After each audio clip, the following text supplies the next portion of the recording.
Не, Астана қаласы. Кафенің аты қалай? Аты қалай осы кафенің? 4 чекен. Мемлекеттік тілде ақпараты жоқ ешқандай. Нөл. Барлық орыс тілінде.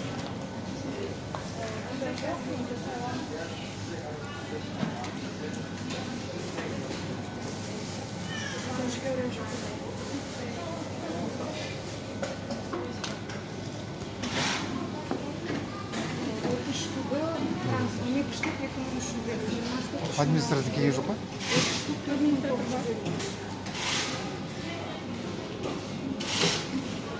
Саламатсыз ба? Сіз администрация емес?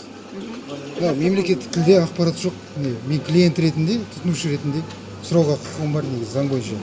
Енді бүкіл жерде солай ғой енді. Бүкіл жерде солай емес, бұл Қазақстан ғой. Біз 30 жыл болдық. Жарайды. Бүкіл жерде бар. Жоқ, ол заңда жоқ. Тіл туралы заңның 21-ші бабында жазылған барлық ақпарат, көрнекілік бағалар болсын, мемлекеттік тілде міндетті түрде.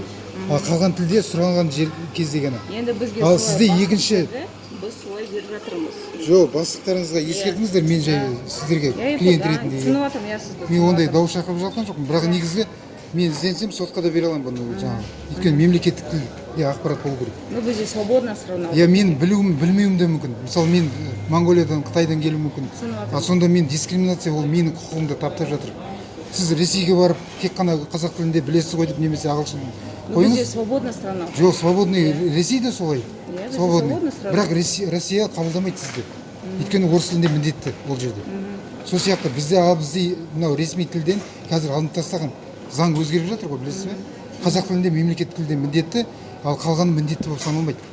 Сосын ұлтаралық қатынас тілі қазақ тіліне аударып жатыр. Тоқаевтың өзі айтты жақында. Білесіз бе? Жаңалықтарын қарамаймын. У нас два языка деп орыстар бар кейбір. Олар білмейтіндер заңды қопару керек. Все жақсы. Бізде мемлекеттік тіл біреу ғана. Қалған ол қосымша тілдер. Ағылшын, орыс деген. Жақсы. Түсіндім. Мен оны айтамын бәрі керек. Жақсы айтыңыз. Все жақсы. Жақсы.